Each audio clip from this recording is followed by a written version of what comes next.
London Top Adda in partnership with Dabur Chyawanprash, Servocon, Dr. Ortho, Tourism Partner Gujarat Tourism, Celebration Partner Morpheus, Dare to Dream. Doctor ortho, अब दर्द भी घुटने टेकेगा। पिछले 35 सालों से सर्वकॉम रखे सब कंट्रोल। आइए सर, स्वागत है आपका। हमारे साथ जो हैं सीसेट के जादूगर कहा जाता है सर को, अमित गर्ग जी हैं। बहुत बहुत स्वागत है सर आपका। थैंक यू विकास जी। कि आपको ये सीसेट का जादूगर क्यों कहते हैं लोग? मतलब ये बच्चों का प्यार है, कोई जीतू भैया बोल देता है। ये बताइए कि यूपीएससी की तैयारी करने के लिए या इसके तरीके के और भी जो एग्जाम होते हैं उसमें तैयारी करने के लिए मेंटोर की कितनी जरूरत होती है और क्यों जरूरी है मेंटोर? इसके लिए मैं 2 लाइन बोलूंगा। अगर मिले चाणक्य तो तुम्हें चंद्रगुप्त बनना होगा, अगर मिले हनुमान तो तुम्हें श्री राम बनना होगा,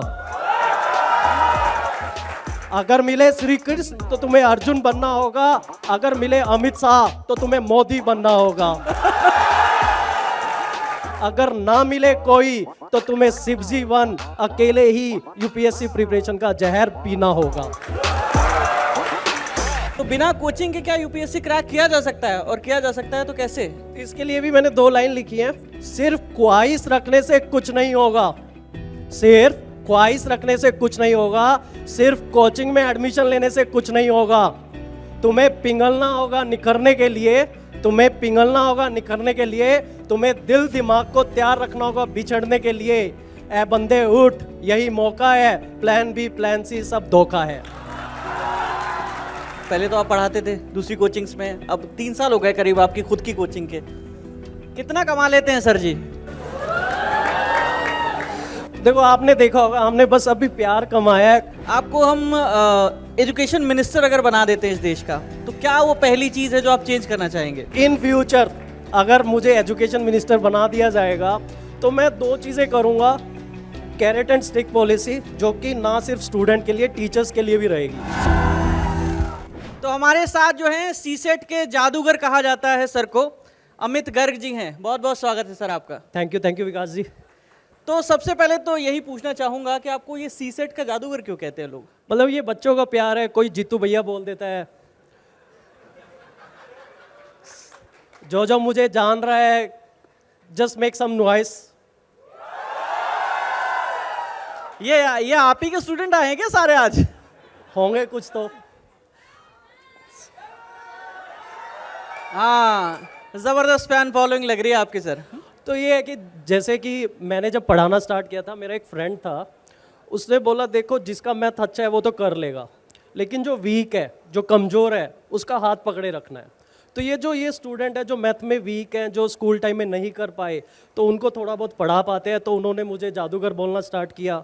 और एक जो जादूगर होता है ना, पिटारे से कबूतर निकालता है, तो इस तरह से मैं डायलॉग काफ़ी बार यूज़ करता हूँ कि देखो मैंने क्वेश्चन सॉल्व किया, कबूतर निकला, आपके पिटारे से भी कबूतर निकलेगा। तो फिर कुछ बच्चों ने बोला सर हमारे पिटारे से भी कबूतर निकल रहा है, कभी काला कभी वाइट। कितने बच्चे हैं जो यूपीएससी की तैयारी कर रहे हैं? हाथ उठाइए। तो ये सवाल इन सब लोगों की तरफ से मैं पूछ रहा हूं, स्वयं विकास वर्मा। ये बताइए कि यूपीएससी की तैयारी करने के लिए या इसके तरीके के और भी जो एग्जाम होते हैं उसमें तैयारी करने के लिए मेंटोर की कितनी जरूरत होती है और क्यों जरूरी है मेंटोर? इसके लिए मैं 2 लाइन बोलूंगा। अगर मिले चाणक्य तो तुम्हें चंद्रगुप्त बनना होगा, अगर मिले चाणक्य तो तुम्हें चंद्रगुप्त बनना होगा, अगर मिले हनुमान तो तुम्हें श्री राम बनना होगा, अगर मिले श्री कृष्ण तो तुम्हें अर्जुन बनना होगा, अगर मिले श्री कृष्ण तो तुम्हें अर्जुन बनना होगा, अगर मिले अमित शाह तो तुम्हें मोदी बनना होगा, अगर मिले अमित शाह तो तुम्हें मोदी बनना होगा, अगर ना मिले कोई तो तुम्हें शिवजी वन अकेले ही यूपीएससी प्रिपरेशन का जहर पीना होगा।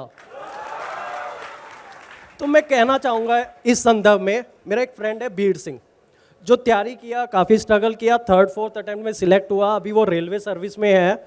उसने अपने भाई को गाइड किया, उसका भाई पहले अटेम्प्ट में 90 रैंक लाया।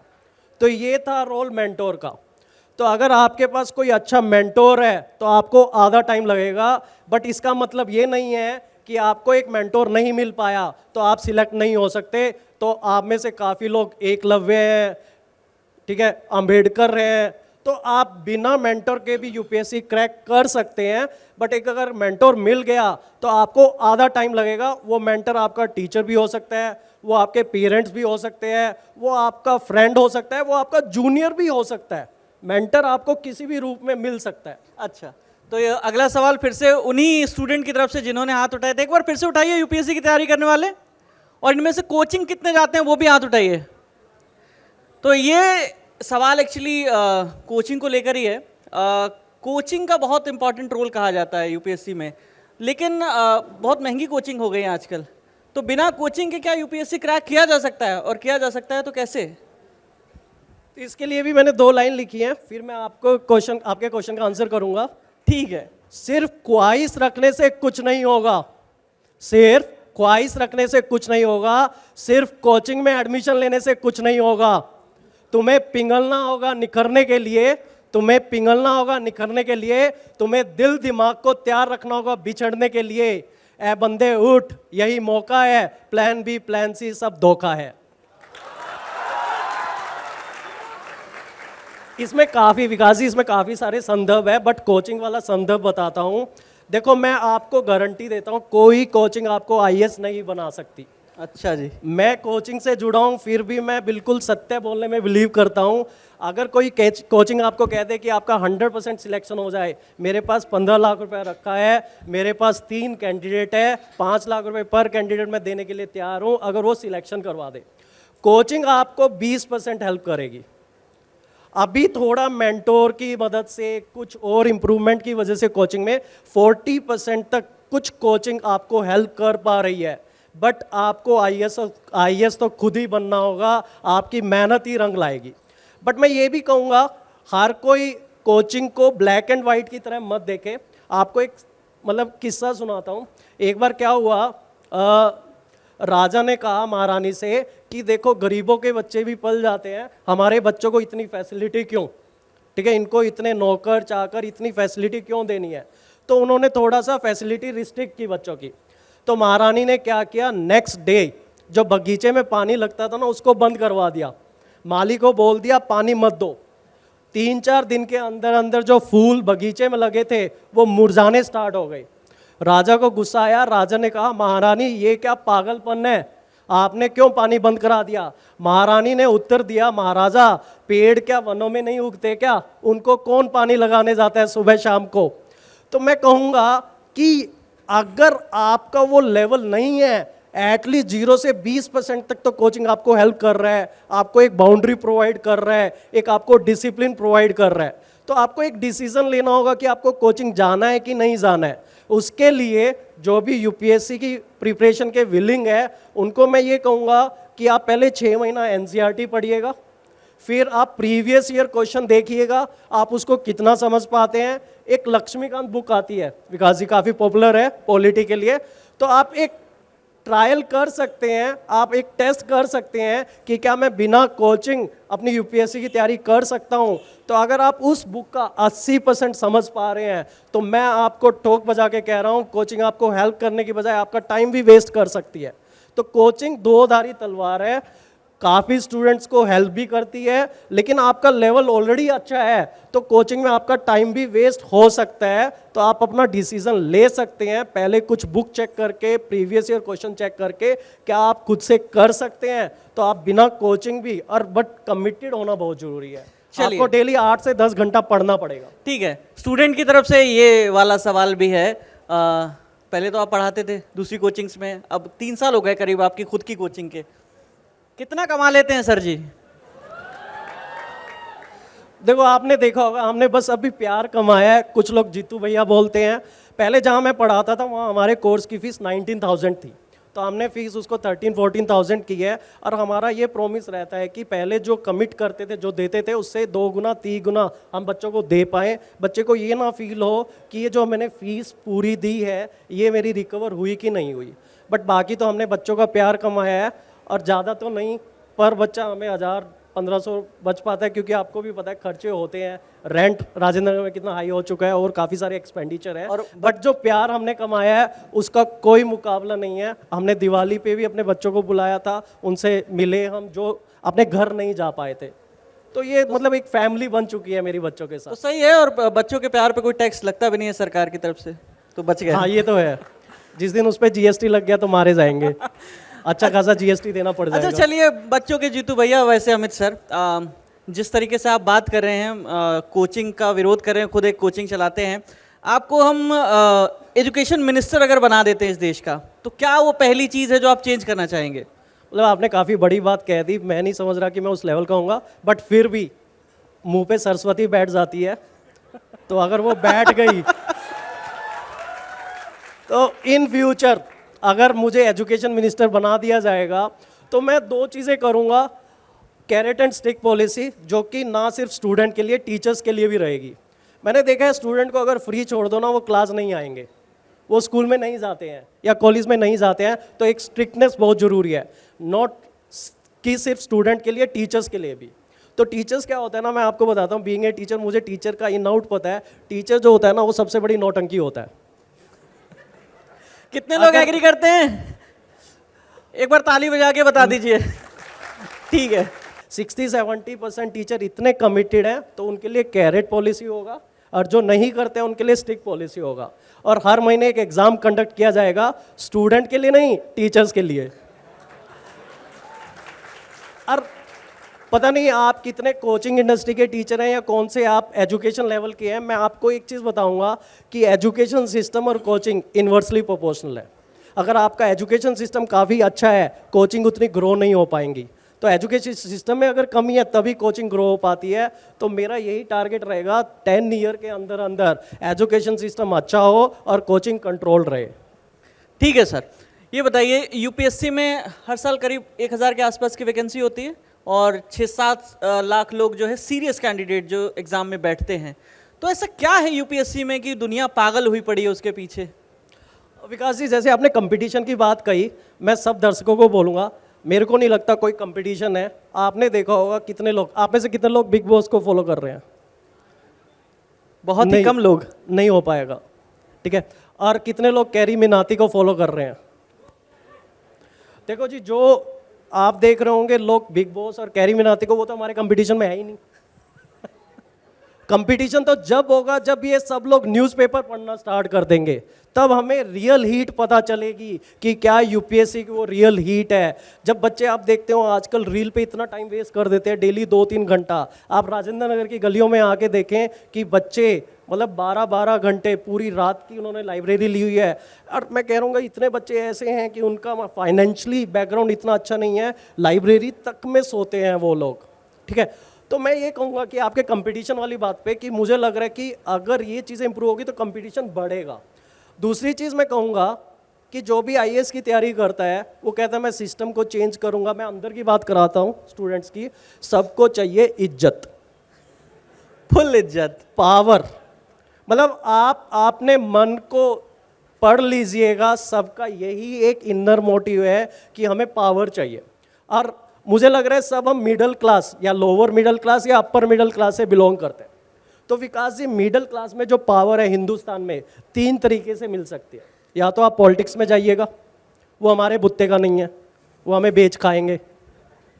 दूसरा है कि आप पैसा कमाइए, बट वो नहीं कि 50-100 करोड़ रुपया। दिल्ली में देखेंगे आप 100-100 करोड़ बहुत लोगों के पास है, तो उनको पुलिस वाला धमका जाता है। आपको चाहिए 1000 करोड़ या उससे भी ज़्यादा। अब तीसरा जो माध्यम बनता है वो बनता है ब्यूरोक्रेसी। तो इसके पीछे अगर आप देखेंगे जो अचीवमेंट है वो अनपैरेलल है। आपकी पूरी आगे आने वाली जनरेशन के लिए ये आपके लिए एक पावर देता है, ठीक है। तो इससे इजी माध्यम मुझे मिडिल क्लास के नहीं लगता जो आपको पावर दे पाएगा। तो ये मेन पावर के लिए ये मिडिल क्लास जो है मेनली इसके लिए स्ट्रगल कर रहे हैं। और मैं कहूँगा कि आप देख लीजिए हर फील्ड में फार्मर के लिए क्या कंपटीशन नहीं है, आईआईटी के लिए देख लीजिए क्या कंपटीशन नहीं है, आईआईएम के लिए देख लीजिए कंपटीशन नहीं है। आजकल तो यूट्यूबर का इतना कंपटीशन हो गया, आपको मेट्रो में 6-7 लोग रील बनाते मिल जाएंगे। आप कहीं स्टॉल पे खाना खा रहे हैं, वहाँ 6-7 लोग ब्लॉग बना रहे हैं। तो ब्लॉगिंग भी ईजी नहीं रह गया, आपको लग रहा है कि आप कैमरा उठा लेंगे एक ब्लॉगर बन जाएंगे। तो कंपटीशन तो हर जगह है, बट आपने देखना है कि कितना रिस्क है और कितना प्रॉफिट है। High risk high profit game है ये यूपीएससी का। प्रॉफिट तो इतना भर भर के है, आप मतलब सब जानना चाहते हैं वो प्रॉफिट के बारे में। मतलब जो पावर यूपीएससी दे सकता है, मुझे लगता है कि या तो फिर पॉलिटिक्स देगा, बट पॉलिटिक्स हमारे बुत्ते की मुझे नहीं लगती है। चलिए, 4 बार अटेम्प्ट किया आपने, 2 बार इंटरव्यू तक पहुंचे। कभी लाइफ में ऐसा नहीं लगा कि यार एक चांस मिल जाता तो और मिल जाता तो कमाल हो जाता? हाँ, जब मैंने अपने अटेम्प्ट दिए थे 2011 में मैंने अपना लास्ट अटेम्प्ट दिया था, तब इंटरव्यू में जब थे तो एकदम से ऐसा लगा कि हम जीरो हो गए। उस टाइम अगर एक और अटेम्प्ट मिलता तो बात थी, लेकिन अगर अभी दे दें, मैं आपको रियली बताऊंगा, मैं डेली 8 से 10 या 12 घंटे मेहनत कर रहे हैं, ठीक है। वीकली 70 घंटे की जो बात है वो आप राजेंद्र नगर में आके देखिएगा। 70 घंटे हमारे लिए कोई टारगेट नहीं है। बच्चा 80 घंटे 90 घंटे 100 घंटे वीकली मेहनत कर रहा है, हम भी कर रहे हैं। मिनिमम 70 आवर्स की हमारी एफर्ट रहती है, बट लेकिन जो तपस्या स्टूडेंट करते हैं, अब इस टाइम पे अगर मुझे अटेम्प्ट मिलेंगे, मुझे नहीं लगता कि मैं उतनी एफर्ट डाल पाऊंगा। तो अभी तो नहीं, उस टाइम अगर अटेम्प्ट मिला होता तो मैं पक्का देता। अच्छा, ये यूपीएससी में जब असफलता मिली तो जाहिर सी बात है कि एक मोमेंट आया होगा जहां आपको लगा कि सब कुछ अब खत्म हो गया। उसके बाद पढ़ाने का ख्याल कैसे, और फिर कोचिंग आपने कैसे शुरू कर दी? मतलब मैं कहूँगा कि जब मेरे अटेम्प्ट ओवर हो गए थे तो मैं एक इस मंच से एक धन्यवाद करूँगा किरण मोदी जी का, जो एक एनजीओ चलाते हैं उद्यन केयर के नाम से। मैं लाइफ में 2 लोगों से मिला हूँ, I am really like blessed और इम्प्रेस्ड। मेरी लाइफ में 2 लोग रहे, किरण मोदी जी हैं और एक अभी रिसेंटली एक स्टूडेंट मिला था ममता बाल सदन से, तो उनके दीपक भैया जी मेरे से मिलने आए थे। तो मतलब एक स्टेज थी, मतलब देखो ये दिक्कत तो है यूपीएससी की, ये दिक्कत है कि अगर आपके अटेम्प्ट एग्जॉस्ट हो जाते हैं तो आप मतलब जीरो, आपके घर वाले, आपके रिलेटिव आपके यहाँ कुछ लिख देते हैं टाइप कि भैया तेरा कुछ नहीं हो सकता जीवन में। तो वो एक मतलब नियर टू डिप्रेशन वाली स्टेज हो जाती है।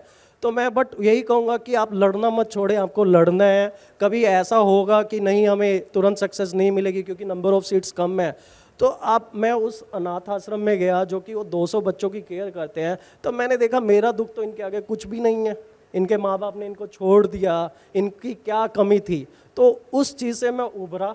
फिर मैंने क्या किया कि अब मेरे लिए, मैंने सिर्फ बीकॉम की थी उस टाइम, तो मेरे लिए कुछ और माध्यम था नहीं, तो मैंने कोचिंग में पढ़ाना स्टार्ट किया। कोविड टाइम में मैंने एक स्ट्रॉन्ग डिसीजन लिया जब हमारी खुद की कोचिंग हमने स्टार्ट की थी। अभी मैं एक, जैसे अभी बीच में एक ममता बाल सदन का संदर्भ आया है, मैं आपसे सबसे एक क्वेश्चन पूछूंगा, एक सिचुएशनल क्वेश्चन है। मेरे पास एक स्टूडेंट आया ममता बाल सदन से, ठीक है, अनाथ बच्चा, ममता बाल सदन वाले जो महाराष्ट्र से, आई थिंक उनको पता होगा ममता बाल सदन का। तो वो बच्चा आया कोचिंग के लिए, उसने मेरे से रिक्वेस्ट की, सर मेरी जो कोचिंग है, मेरी फ़ीस जो है ये ममता बाल सदन वाले स्पॉन्सर कर रहे हैं, तो मुझे डिस्काउंट दे दीजिए, ठीक है। हमारे उस कोर्स की फ़ीस 13,000 थी। तो मैं आपसे पूछना चाहूँगा आप क्या करते हैं और मैंने क्या किया, मैं वो भी आपके सामने रखूँगा। क्या पता मैं सही था या गलत था, क्या पता आप एक अच्छा डिसीजन देंगे। ऑडियंस में कोई होगा जो माइक लेके जा सकेगा? अच्छा, तो जैसे कि अब उस कोर्स की फ़ीस 13,000 रुपीज़ थी, उसने मुझसे डिस्काउंट मांगा, तो आप बताइए क्या मुझे उसको कंप्लीट डिस्काउंट देना चाहिए था या नहीं देना चाहिए था? मेरी राय में हम इनको डिस्काउंट इस समय इस कंडीशन पर दे सकते हैं कि अगर आपका सिलेक्शन होगा, 2 बात आप कर सकते हो, या तो आप मेरी फ़ीस उस समय दीजिए या आप आगे 5 बच्चों को या 10 बच्चों को स्पॉन्सर करेंगे ताकि जो मैंने आपके साथ किया वो आगे पास ऑन हो। मेरा ये व्यू है। ठीक है, मैं इस सिचुएशन में और ऐड ऑन करता हूँ। तो एक चीज़ होती है कि पहला उसने मुझे डिस्काउंट मांगा, ठीक है। अब ये होता कि वो एक अनाथ आश्रम से था, मैं उसको डिस्काउंट, उससे पूरी फीस लेके पूरी डोनेशन दे सकता था उनके ऑर्गेनाइजेशन में। तो इसमें क्या आपका पॉइंट था कि मैंने 13,000 लिया और 13,000 उनको वापस कर दिए? तो इसमें अगर कुछ अपना कोई ओपिनियन देना चाहे। सर मेरा मानना है कि डिस्काउंट जो है कई बार पूरी तरह से देने से क्या होता है कि सामने वाले के सेल्फ रिस्पेक्ट का ही मामला होता है। तो उसको लगता है कि शायद उसको कमज़ोरी सा फीलिंग आता है कि मैं इतना कमज़ोर हूँ कि कोई मेरा मदद कर रहा है। तो आपका जो सर ये रास्ता था कि उसको एडमिशन दे के, और मतलब मैं 100% तो उसको फ्री करने के मैं पक्ष में नहीं हूँ, मेरा मानना है मिनिमम से वो एफर्ट कर सकते थे, उनसे पूछ के जितना मिनिमम कर सकते थे उस पर एडमिशन दे सकते थे, पर फ्री के मैं सपोर्ट में नहीं। एक और आंसर ले लेते हैं, फिर मैं बताऊंगा मैंने क्या किया। पता नहीं, मेरे को अब तक मैं सोचता रहता हूं कि मैंने सही किया या गलत किया। एक और आंसर ले लीजिएगा ऑडियंस से। मेरे हिसाब से आप जितना कंट्रीब्यूट आप अपनी तरफ से कर सकते हैं उतना आपको करना चाहिए, और बाकी फीस आपको लेनी चाहिए, क्योंकि आपको भी इस जो एम लेके आप आए हैं उस एम को आपको आगे भी चलाना है। तो मेरे हिसाब से आप जितना कंट्रीब्यूट कर सकते हो उतना आपको कर देना चाहिए।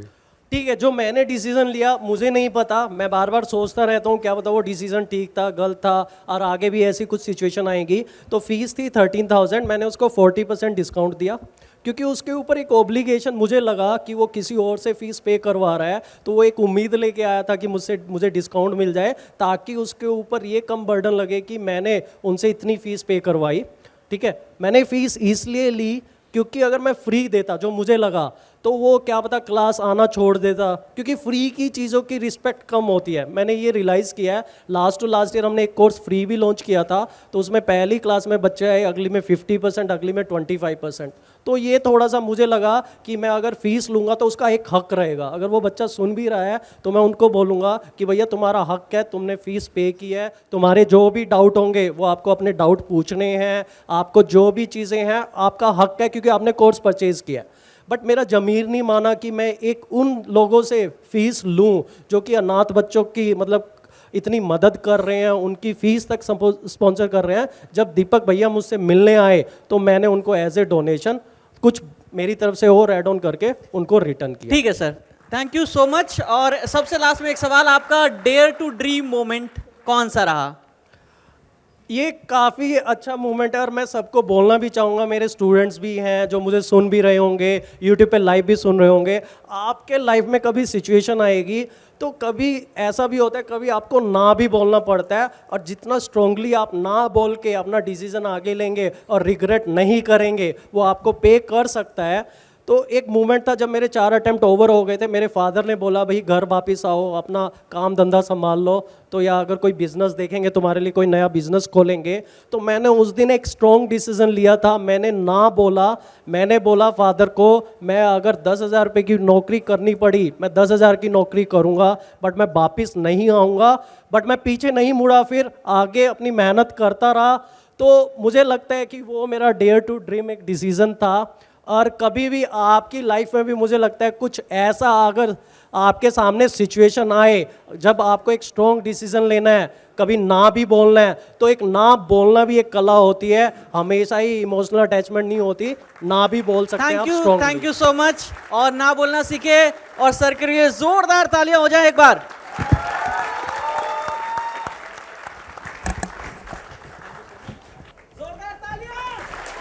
Thank you students, thank you very much.